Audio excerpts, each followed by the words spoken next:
Good morning, everyone, and welcome to our Wellness and Wellbeing webinar series. So this session is about mental health, but more into why it really matters and how to turn a negative into a positive experience. I know with all the challenges and whatever is happening out there, mental health is something that we really have to take care of and then look for all possible solutions that will help us just to get through. So in this webinar, you will discover what does mental health look like at work, what issues occur because of a negative mental health, but also we'll go deeper to learn about how to approach someone that is struggling and how to help that person. And that's actually a very good point. We had some individual questions already asking how can we help a friend or a co-worker as well. And we'll go deeper into tools and techniques to help turn negative mental health into a positive. So bear with me for a bit longer before I pass it over to Craig. My name is Izabela Jucha, and as part of Financial Corporate Training Solutions, I will be moderating this session. For those that don't know Financial CTS, our vision is to make our clients better. We work with industry clients to help them achieve their learning objectives. And we have face-to-face training solutions. We do learning management system training possibilities.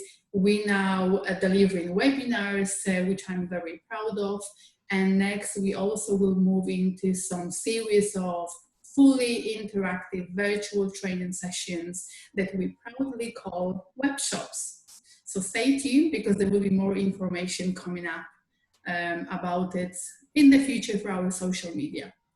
So we have a very special guest with us today, Craig Tilford. Craig, unfortunately, struggled with mental health most of his life, from depression and anxiety to panic attacks, all the while taking on more senior roles, right up to managing a global team with 30 billion worth of corporation. That's pretty impressive, Craig. Thank you for sharing. He sat on boards in Canada and US for the world's largest insurers and consulted to over 30% of Canada's top 50 corporations. His plate was full. I'm sure many of us can totally relate. His plate was too full. It overloaded himself. 3 years ago, he crashed and started idolizing suicide. Okay, so that's very serious. He'd been to see doctors and therapists, he'd been on medication for years, but this time he had enough. Craig decided to get better and help others too. Thank you very much for Craig for sharing your story. Craig helps individuals and their organizations create a mentally healthy workplace so that we can all progress. This leads to success with their colleagues, customers, and company. Ideas, productivity, and profitability as all follow. Community involvement. Craig believes in the power of people. And I can honestly say, when we were allowed to actually be out on all different events, I was honored to meet Craig on all different community meetings, all different networking groups. And throughout the time, Craig, you truly showed the passion that you care for helping others. So not stopping your presentation any further, thank you very much for being with us today. Over to you, Craig. Thanks, Izabela. Thank you for the compliments. I'm not sure if it's a sunburn or I'm blushing. So today, as you can see, I'm going to be looking back and forth between screens, and hopefully we won't get any tech problems. I'm going to skim by my journey because you've heard a bit of it now. My background is the corporate stuff, and then what I do now. And Izabela, I'm going to go right into poll number 1 so that we can find out who the audience is, because you know who I am, but I don't know who you are. Perfect. So are you? I'm launching it right now. So the very first question we have is, what is your role within the organization? And it starts with simple answers like middle management, upper management, human resources, owner, president, CEO, finance, other. And the second question falls into how many people are within your organization. So we have 75% already voted. So a few more seconds and then I can launch the answers and share it with everyone. We have a mix. I could see the results and think, oh yeah, you got to show everybody else. It's kind of nice to know. Yeah, so everyone else can see it as well, for sure. So I'm ending polling and sharing the results right now, and I'll pass it over to you, Craig, so you can relate to the answers. No HR. They're too busy trying to open business again, and I work a lot with HR, and they're just beyond busy. Okay, can you take that down? Is it down? I can't see. I have different screens. Yes, I'm going to move on. You can carry on. Okay. So I'm going to go to the learning objectives. Let's hopefully that we can get through this to you, and hopefully I give you, or at least meet your expectations. So why does mental health matter? What it looks like at work, how to approach, we're going to talk about that. And one of the key things that I drive is the risk and reward, whether it's the individual, the corporation, the management, it's production, it's operation, all of those things. And something I'm trying to introduce the world to is that if you have good mental health, you can actually add to the bottom line. And we'll get into that a little bit more. But first of all, let's demystify what mental health is. So when you think of mental health, who do you know that has mental health? So think about it in your head. How many people do you know that have mental health? Well, I confess, it's actually a trick question. We all have mental health. And my cursor went elsewhere. There we go. So by now you've probably all heard, 1 in 5 Canadians will have a mental health issue in any given year. Unfortunately, that's what people think it is. But in reality, that's only the reported number of people, because most people don't like talking about it. I know, I was there, and now I'm trying to get people to talk about it, and they don't want to talk about it. So is it 40%? I don't know, but I think it's at least that. And then if you start adding the people around the individuals, then it gets to 100%, really, really easy. Poll number 2. Izabela? Getting Let's bring ready. up poll number 2. So which of the following negatively affects, and there's a big long list there for you. I tried to make them all in, what do you call it, alliteration? We use the same letter to make it easier for you to comprehend. Yeah, quiet so you can figure out the answer. That's okay. That's okay. We already have some people answering. 60% already voted, so that's really nice. Just a few more seconds. I think at the moment all of the answer is all of the above. So pretty straightforward. And we have examples around productivity, communication, collaboration, risk, rewards, teamwork, engagement. So yes, I'm ending and sharing the results right now, so you can all see the proof how you voted. I'm getting nervous because I think maybe they could all teach me. Okay, why does it matter? Oh, that cursor, every time I shut off the poll, Here we go. Mental health to me, we're always going to have it. Even if I come in and I work with you, the companies for years and years and years, mental health will always impact. And I would just rather have it impact on the positive side. Now, some days you have a great day, you get all the traffic lights the right way, you buy a lottery ticket and you win instantly. And then other days you're grumpy, you might be hangry, you might be tired. That is normal. That's normal, especially with what's going on right now. Right now, it's okay to not be okay. So what's it look like at work? Well, there's a few things for you. Showing up late for work or not showing up at all. Those are a few things. So what are the symptoms that you've seen at work? Think about it for a moment. This is not a chat one. So how do you recognize, because everybody's different. Now let's go to chat. Can we go to chat and write down some things that you think that you would see and you recognize that somebody might need some help? Write down as many as you want, and I will bring up my chat window somehow.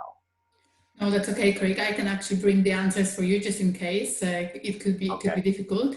At the moment, we're still waiting for the answers. I see some of the comments coming through around just overall a person being sad, not willing to talk, being more stressed, having disagreements with family. Individuals stop doing what they used to were doing, or they are withdrawn. So those, thank you. That's a good one. That's when I know I was really down in the dumps, was when somebody offered something to me that would be my passion and I declined. That's when I knew I was really in the depths of depression. Yeah, we have some more coming from Gord and Barbara. Disengaged, withdrawn, irritable with everyone. That's, yeah. All right, let's carry on. And I'll tell you a story about a young lady named Jane, who was the person who was always the first one in the office. She made the coffee. She was the first one to do all the social events and organizing the baseball league and all that. And then one Monday she came back and she was different. At first it wasn't a big deal. She was on time, but the coffee wasn't made. And then she started showing up late. And then when there was social stuff, she wouldn't organize it. So to recognize it in somebody else, you got to think, okay, what's changed? Well, I gave you what's changed. And when did it happen? Well, it happened after that weekend. So why? We'll cover that off in a little later. So symptoms of mental health, we wrote down some of them. How many of those did you get? Did you get 2, 3? And I don't necessarily mean in the chat, but in your head. And there's some touchy ones there too. Loss of interest, somebody mentioned. Loss of interest in my passion, and then the word after that, which because this is being recorded, we won't say that. This might go to the, what do you call it, the children's channel? No, that's not right. Yeah, quite common. Right. It's lack of focus, personality change, lack of energy. And that's something that is often seen easily in others as well. I haven't looked at the list in a couple of weeks, and I'm thinking, I'm trying to find one that I didn't have. Well, I didn't have poor hygiene. I've always been sort of that. Isolation, no, that's not really me, but I did want to back away. Excessive exaggeration, oh man, that's a dead giveaway, and I used to do that all the time. Overthinking? Oh yeah, that's me. That's me. So how do people ask, or when they ask you for help, or you ask them for help? So let's see if we get this tech to work. I'm not worried about it playing, it's when it's done. Oh, it's so nice out here, isn't it? Yeah. You all right, mate? Yeah, I'm fine. Sometimes humans say they're fine when they're not, but with 1 in 4 experiencing a mental health problem to really find out, ask twice. You sure you're all right? Well, actually, I've been doing some help. Okay, well, let's talk about it. Yeah, do you mind? Yeah, let's talk about it. I was on the phone this morning with a individual. Let's see if I can get rid of that mess. I always struggle. Yeah, okay. I was on the call this morning with a gentleman that started a movement called the GenWell Project, and his purpose is to bring people together face to face. Well, of course, he can't do that during COVID, so he's doing a whole bunch of other things. But Pete is an amazing guy, and he says it's frustrating trying to get people, because he goes after corporations to sponsor in that people don't believe you, that just talking to somebody that simple can help somebody. My speech coach, she was passing an older gentleman. She's always in pain because of her toe. She passed this older gentleman and he smiled at her and she smiled back. And she said, the next 10 steps, I didn't feel the pain. Now that gentleman will never know that he took her pain away for 10 steps. So never, ever underestimate a tip of the hat or a smile or holding a door open for somebody. Never, ever underestimate that. All right, in business, when there's a problem, we need to be aware that there's a problem in the first place. And then we need to know how to recognize it. So we talked about Jane there for a minute, and she was doing everything. Well, what happened was she went away for the weekend to New York and she was attacked. This is a true story. It's an old one, but it's a true story. So she was attacked and it completely changed her and made things worse is that when she came back to work, they'd hired somebody and she sat across the cubicle wall. And the guy that sat on the other side looked like her attacker. So then that's when we get into accommodation, which is another course that I do for management, is you have to get into accommodation and how does that look and get people. Anyways, they worked it out in a long time.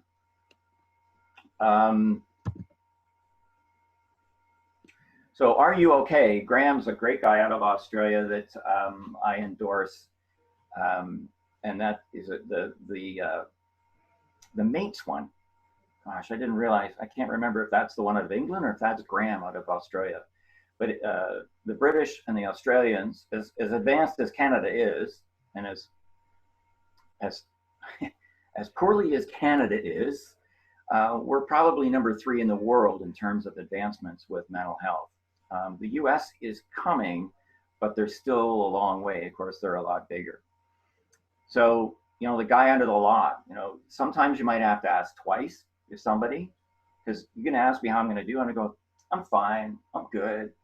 And then you ask me another day and it's, I'm fine, I'm good. And then finally you might turn to them and say, you know what, Craig, you just don't seem yourself. You're just not your normal bubbly self. What's going on? Let's go for a double. Let's go for a cuppa. Let's just go for a walk at lunchtime. And that's one of the ways that you can actually just start. Now people might fear, okay, what if they need help? Well, that's okay, because there's all sorts of sources out there. But you'd be shocked at just having a conversation with somebody and checking in. And I'll talk a little bit more about my scale on 1 to 10. But some people get stuck. I was stuck for 56 years, even though I've been a doctor and therapist and on drugs and all this stuff. I still wasn't all in. I would go to a therapist, I'd go, I'm done, I'm out of here. And I'd run away to my global position and I'd go like a bat out of you know what, and I would crash again. And I'd go back for therapy and I go, I'm done, I'm good. I wasn't good. It wasn't until I really crashed that I went, okay, that's it. I stopped my life and I got better. I did everything I could. I didn't do anything else in life. No work, nothing.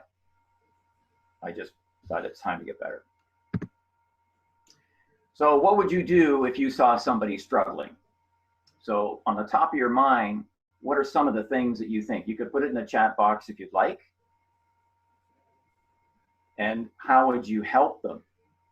Now I've given you a couple of ways already, but what are some of the other ways that you think would be helpful? That's a very good question. It's thinking deeper and knowing how to help one another. We have some answers coming through from Barbara. First one is just listen.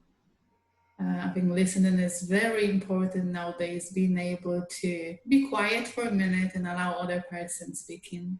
Thank you very much, Barbara, for sharing. Yeah, Barbara is a rock star in Canada for bringing peer support to Canada, which is a course I've taken. And peer support, you know, it's like our parents would tell us, you get 2 ears and one mouth, and just active listening. And I always think what I'm going to say to the next thing, and I want to dispute the point. And that's when I was Craig 2.0. Now I'm Craig 3.0. But 2.0, I would always think that. And then I took the course. I was shocked how much I learned when I shut up. It was amazing. It's a great program.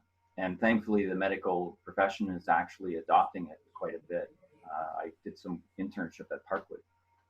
Perfect. We have some other, yes, from Ashley. It's about asking questions.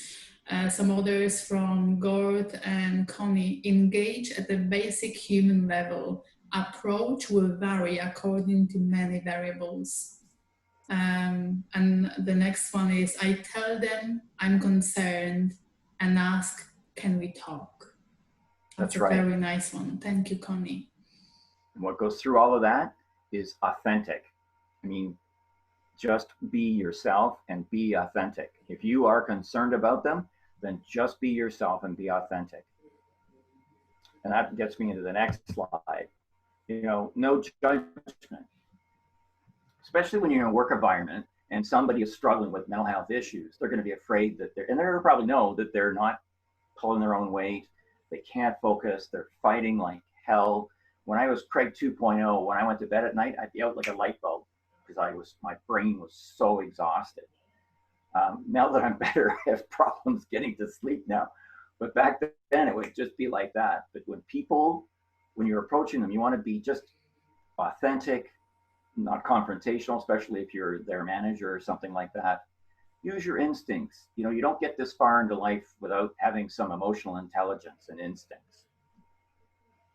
And the journey for everybody is different. I've worked with hundreds now, and I can think of a couple that were stuck and I couldn't get any further with them. And that's okay. They'll hopefully get there. I know they have good support around them. Some of the tools that you can help to change the culture is I have these stress balls, surprise. But one of the things I wanted to talk about is the little characters there and the daily feeling deck. So this is my daily feeling deck. And the first thing I do is introduce you to the scale of 1 to 10. 1 being, I'm not so great. 10 being, you know, won the lottery, getting all the traffic lights, everything's going great. I don't have 10 days. I can't remember ever having a 10-day. Well, it depends on each scale. But my normal range is like 5, 6, 7. And our 5s may not be the same. So on top of that, we have all these moves. There's 15 characters with what it is. And then on the back is what you can do with it. So that's one of the tools as well. You know, the key thing, and again, this is helping people. Imagine you're having a lousy day. You and I are going out on a sales call or something, and we've been preparing for this for months. It's a really, really big deal. And you're feeling stressed, you're overwhelmed, you're doubting yourself, all of those things, and you turn to me and you say, hey, Craig, I feel like a 2 today. And I'm going to go, all right, I got your back. It's okay. You know, the stuff that you did in the presentation, I will try and do the best I can. And when you see me going offline, then just help me out. Or if we get to the end and I've missed something, just step up. But I got your back. It's not watch your back, it's get your back. And I did an article on LinkedIn about watch your back versus I got your back. So if you know what somebody is feeling, and that's why we put these on the desk. If I'm feeling great, I'll put up an 8. If I'm feeling blue, I might put up a 2. And then you can walk in and we have a conversation. I was not good on Monday. I was sick and tired of this rain. I was in a poopy mood, let's just say. And I thought, okay, what do I do? So I played some music. Well, that helped a bit. And I thought, I know, I'll call a friend. So I called a friend and we had some laughs and I went from a 2 to an 8. And it was just wonderful. That's people. Right. Here's another one of my favorites. So this is a little old, so I'll have to preface this, but it's some of the things that people think that if I say something, you know, what will people do? So let's play this one. My cursor's not going to go that way, and let's do it this way. There it is. Oh, look, Dave McCann is back at work. He's been off for ages with some kind of mental illness. That's a lot, right? Should I say anything? I don't know how to react. Right, Dave. Good to see you back, mate. How you feeling? How am I feeling? Well, just I'll go down to the guy standing in front of me holding the green folder and he just asked me how I was feeling there. My I've been off for a bit of mental health. That's a lot. How am I feeling?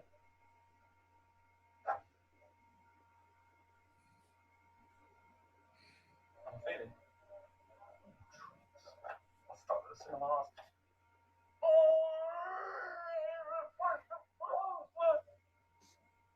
How am I feeling? Pretty good, thanks. Yeah. Good days and bad days, but yeah, glad to be back at work. Cheers, boss. No worries. How things are good? Yeah, great. Can't complain. Yeah. So I think that is a British, yeah, it is UK. That's a British one. If you could, I'd love for you to put in the chat box whether people in where you work actually talk about like that. If somebody goes off for mental health, and if you're, I don't remember the numbers, what the size of the organizations were, but if you have, well, 5 people, chances are 1 in 5 is under the weather mentally for one of the triple Ds, I call them: death, disease, and divorce. I mean, at my age, you don't get through those 3 things, or you don't get through life that far without at least one of these. I've had 2 divorces, of course, lost people to death. What was the other one? Disease. No, I think I'm the one with the worst. But you don't get to life through life without the triple Ds, and of course they add those up, and you get to depression. And right now, we've got this COVID, which we can't control. We don't know what the future is, and that all weighs people down. And the resiliency, which is like why I wasn't great on Monday, is my resiliency is down. I'm, you know, usually I would run between a 6, 7, and 8, but now I'm down a couple of notches, and then something else hits me on top. It's really tough, and I have to go to my tools and practice my tools. So if you could put in the chat, well, let's say a yes, you can talk about it, or a no, you can't talk about it at work. So yes, you can talk about it, mental health at work, or no. Because I think that everybody talks about mental health, because I've spoken to probably at least 1,000 people in the last 2 or 3 years or longer. Every single one says, oh, that's what you do? Oh, you should come in where we are. You should come into my work. So we have some great comments coming through. Absolutely. There is a comment from Ashley. I'm blessed to work with an amazing and understanding group of people with an open culture towards mental health. So Ashley, that's definitely a blessing. Thank you very much for sharing. We have some other comments as well. There are some individuals that don't feel okay to talk about mental health. And if they do, it will be only with close colleagues. So here's a good point, which reminds me, is that there's introverts and extroverts, and we're both different. So it doesn't matter whether you're an introvert or an extrovert. If you're not comfortable talking about this, is always choose a trusted person, whether it's a trusted family member or a trusted colleague or a trusted friend. I mean, if they mean that much to you, they can do those things I was referring to earlier about not having judgment and just listening and having your interest at heart, being authentic, all of those things. So it still has a long ways to go. And I covered that one, all right.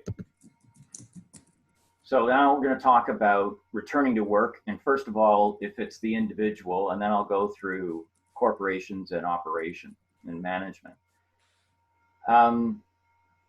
I'm not going to spend a lot of time on this because this is particularly aimed at businesses as well. But when people come back to work, you can't just go from 0 to 100, and they have to pace themselves. And there are actually consultants that will work on return to work plans.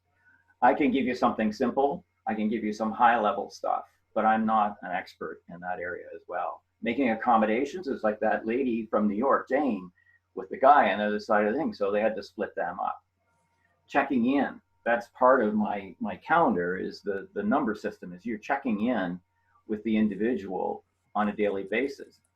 Only if you've had a conversation with that individual on how they want to be checked in. Nowadays, you know, some of the younger may want it to be by text or some application I've never heard of before, but others want to be face to face. So I'll have a conversation with them. Let's move on to the business area.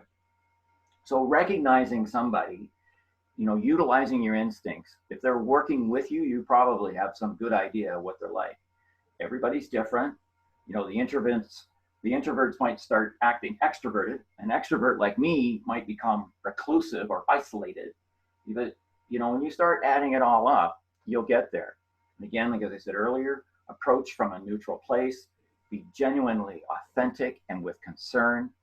Careful about your words and body language. If you go authentic and concerned, you wouldn't have to worry so much about your body language because you'll be genuine and it won't be something that they would fear.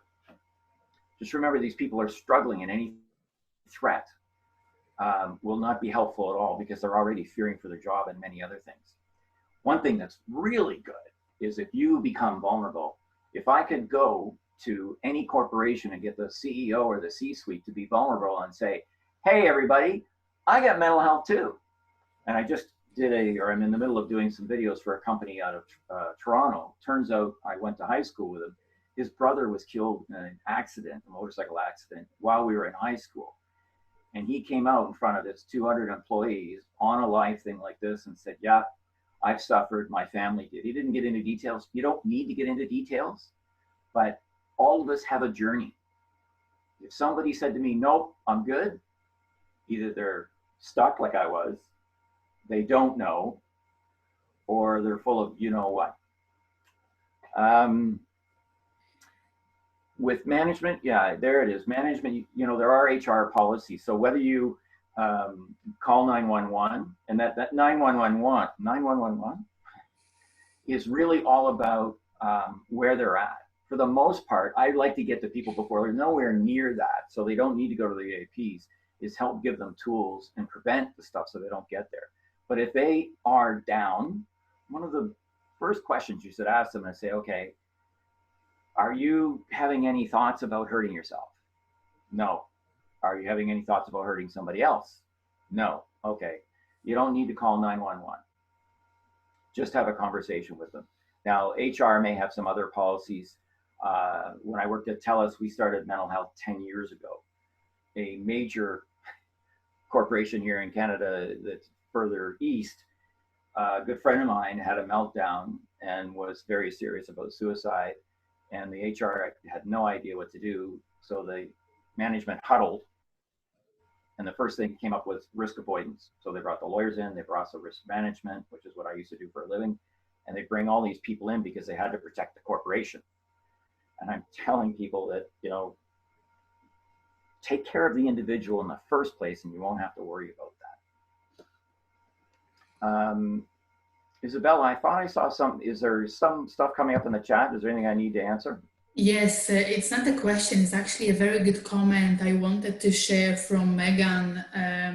She actually has a number system with kids, a really great tool. I can totally say thank you very much for sharing this. Better than school was fine. If they are under average, so under 7, it's worth another discussion. If 8 or above, that's a really good one. So having the number system with kids allows to understand how they really are and if the extra conversation is needed or not. I may have to try it with my daughter, see if she will like it.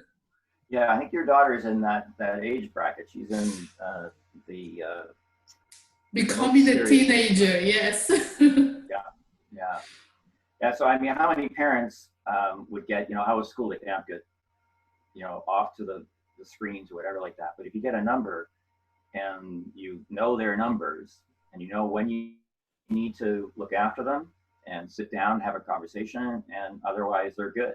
And then when they have a great day and they come back and say, I'm a 9, then you can say, wow, what was so great about your day that you're a 9? Because then it's much easier. Exactly. Sorry, was another one? No, that's the only comment.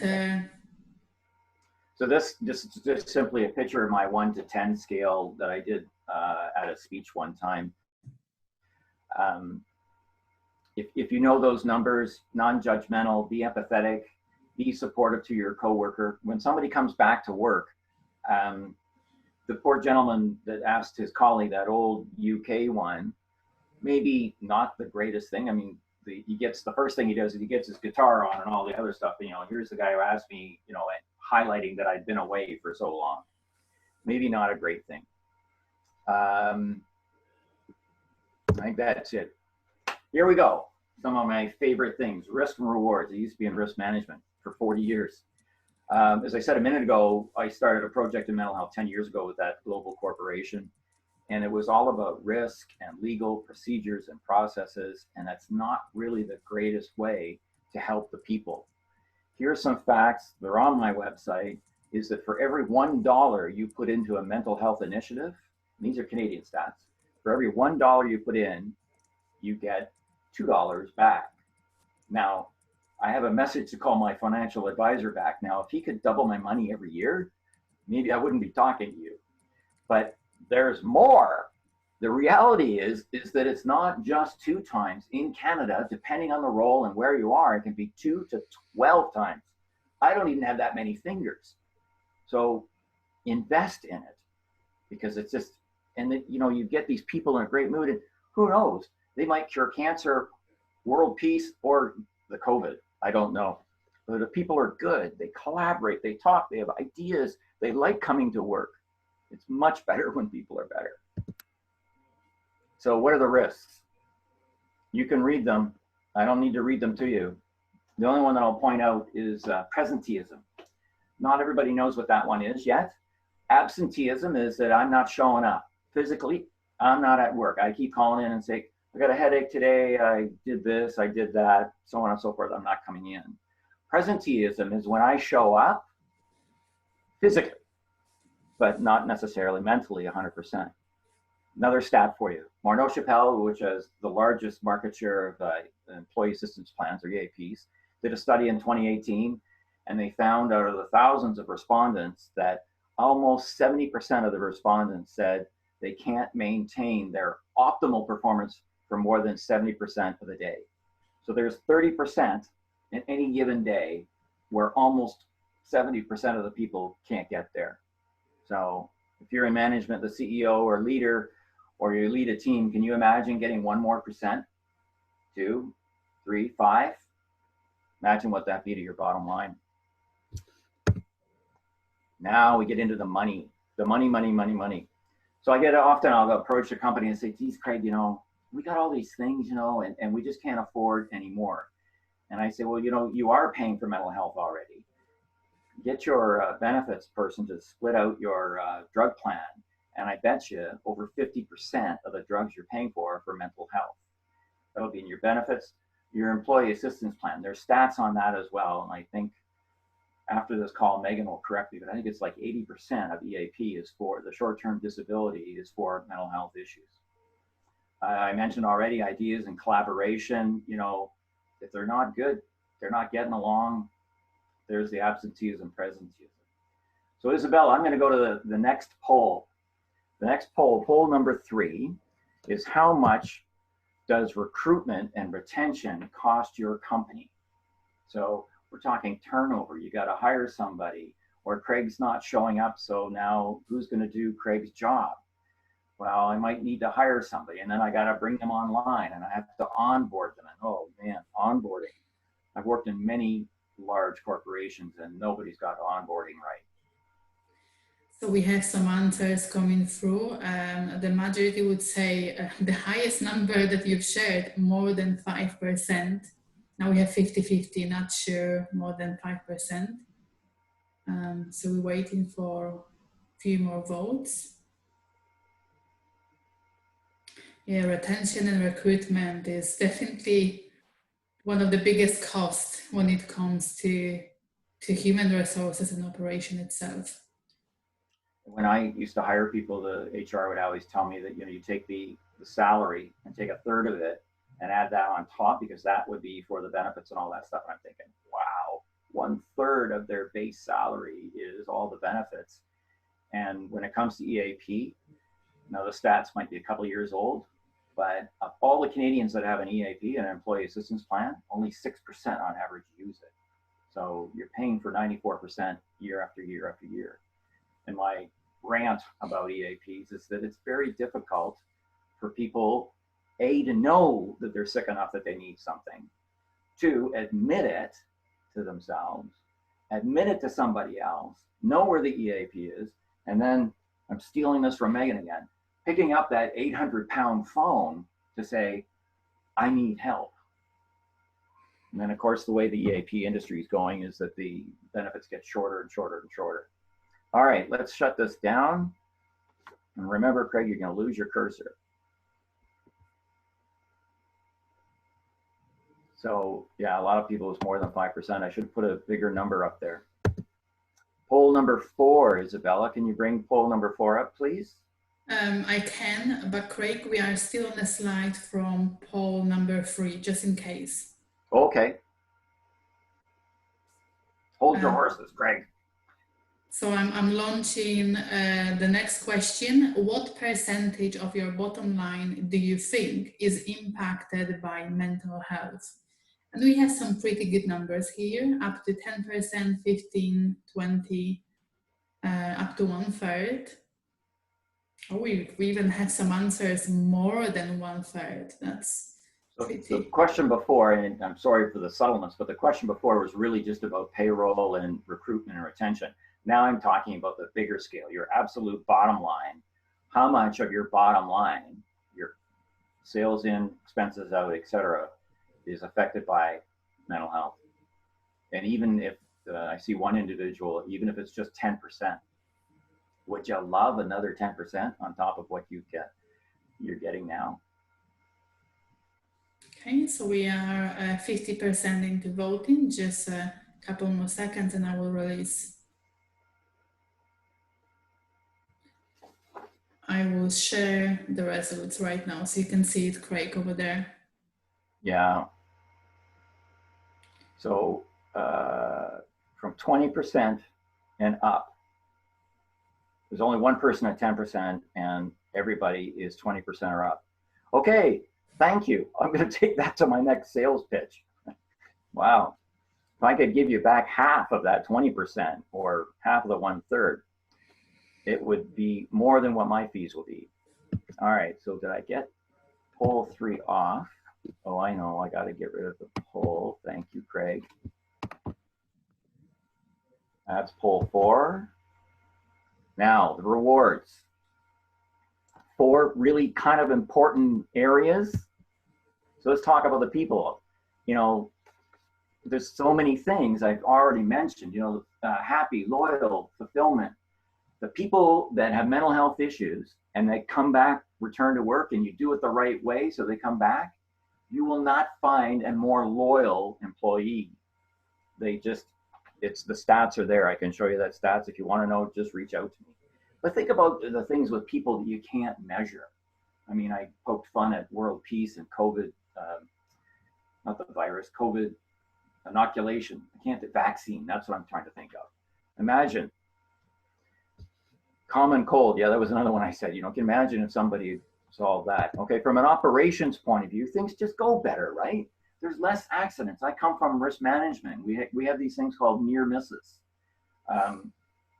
One of my clients had one of his employees got angry and he threw a tool so hard it went right through drywall.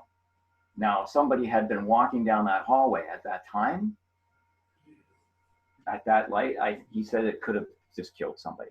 So can you imagine? So, and then the transition, yeah, the operation. So let's say Craig's off. Okay, well, who's going to take care of Craig's health or Craig's job? And then how many people are saying, what's wrong with Craig? Is he just slacking off? Oh, the sunshine's finally out. Maybe Craig's just trying to slack off. And then the money. I've already mentioned the $1 is 2 to 12. The expenses go down, like your drug plan's going to go down, the EAP, short-term disability, and I have more. Yeah, that's everything for that slide. Our final poll, Izabela. I'm launching it right now. Thank you. Do you think you understand mental health better for being on this call? What do you think is the toughest part about mental health in your workplace? And what area of mental health you would like to see more of? So we're waiting for some votes to come through. Izabela, what are you taking away? Did I teach you anything, or you know everything? You're pretty smart. That's very kind of you. Thank you very much. Mental health is something that we have to totally think about every single day. And the most important piece is, first of all, we have to start with ourselves. We have to feel in well before we can go out and help everyone else. And we had some very powerful comments shared about, active listening, showing that you care, being real. And the biggest takeaway for me working with my daughter is actually listening and implementing some strategy about numbers when I work with my daughter when she gets back from school. So that's a really good one. We have some answers coming up. What are your takeaways? It's kind of a mix. The majority would say more understanding of my mental health and others too. Some tools and techniques they could use. Additionally, what is the toughest part of mental health in your workplace? 57% answered fear of stigma. Yeah, it's still out there. Somebody was trying to put me into one of the life companies, and they were responsible for education. And she suggested it, and the room went quiet. And I went, okay, why? She said, because of stigma. I said, you're the insurance company. Taking care of yourself.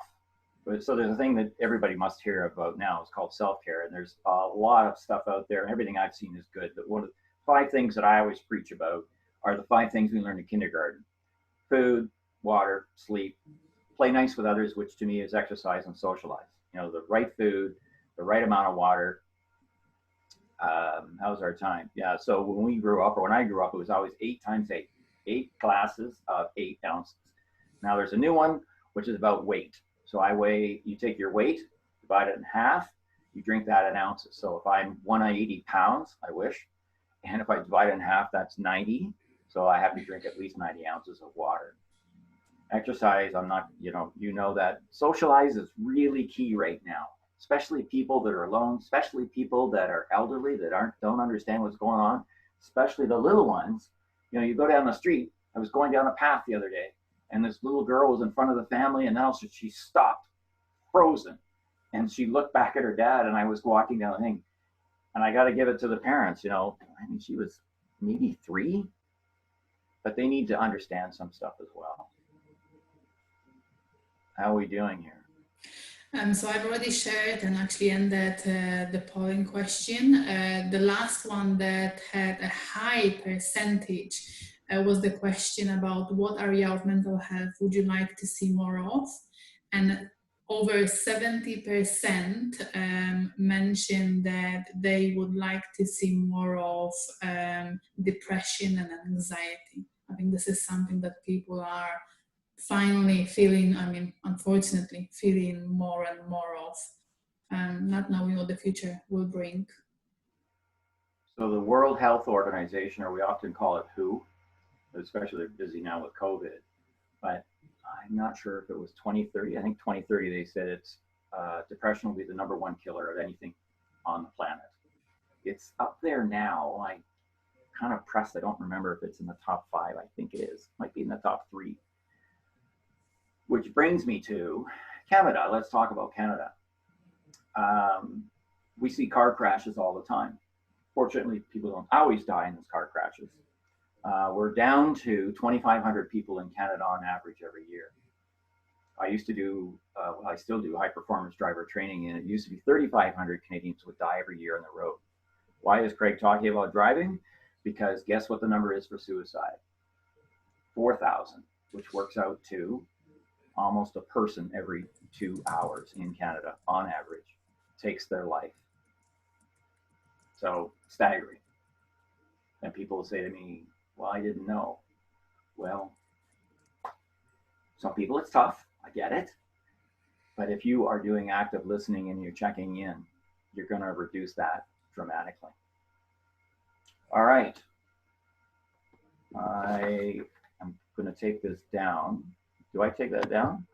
Or did you can just leave it on the last screen if you have a slide with questions or. Yeah, I'm just going to go. Oh, right. Every time you do that, Craig, you lose your cursor. So I'm just going to wrap then. This is who I am. This is how you can get me. I had to add that virtually out of London because I still have a 905 number, and everybody thinks, oh, you're in Toronto. No, I'm in London. Just kept the number. Well, people are thinking of questions if you have them. Izabela, have you got some things coming up next week you want to tell us about? We actually have one more webinar already scheduled, so make sure to check our Eventbrite page. And it's also about wellness and well-being, but this relates more into how to set your day at the right path. And we'll have a special presenter talking about how to create a daily routine, how to implement some strategies to actually make you feeling better and more productive throughout the day as well. That's terrific. That's when COVID hit, I did a lot of seminars, and one of the top things I said to the workforce is stick to a schedule. It doesn't have to be as hard as it used to be, where you had to pick the kids up at exactly this time or head to the office, but still have a schedule. The worst thing about COVID is we can't control it. So what do humans like? We like schedule, and we like to be able to be in control of our own lives. And that's been a challenge with COVID. So focus on what you can control, try and let go of what you can't control, have a schedule, but be flexible. I mean, take advantage of the time to have family together. So that'll be a good one. I look forward to that. Thank you very much, Craig. We actually have some comments coming through. Thank you very much for this webinar. I could listen to you for hours.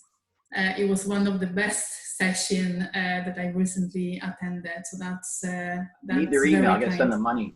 That's a nice comment, isn't it? Thank you very much. If you have any questions, please share them right now. We have 5 more minutes, and I'm sure Craig is excited to help you in the next few minutes with all the questions you may have.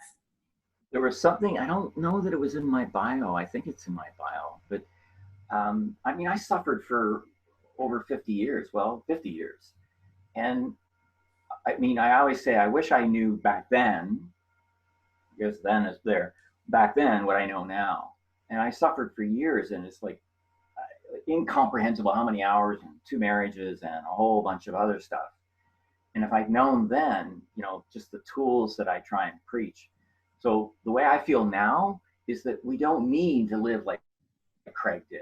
We don't need to do that. So if we can get people to, you know, start with self-care, you know, even just basics, you know, that 5 things for the self-care, they also look after your physical side as well. And there's so many other tools out there. I didn't touch on mindfulness and meditation, all those things that I thought were gobbledygook. And now I practice them daily. And it's funny, I'll lose something and I think, okay, give up, meditate. 3 minutes later, it's right there. I don't know. There's so many things. We only use, what, 7% of our brain? Is there any questions yet? We just got some more comments about thank you for allowing us to talk about this topic. And unfortunately, there are many people who would benefit from such discussion. I totally agree. It's unfortunately mental health nowadays. It's something that for many it's still hidden. Many people are still trying to learn how to actually open up and be, I should say, maybe brave enough to talk openly about the struggles and about what happened and what's needed. It's a journey we have to all take care of. Well, here's my challenge for the people listening. Go out today, go out every day and try and do a nice thing for somebody, but B, try and get people to open up about mental health. You know, send them, there's all sorts of these webinars, there's all sorts of stuff on Google. Just talk about it.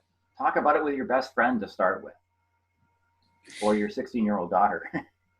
Craig, I have one question from Gord.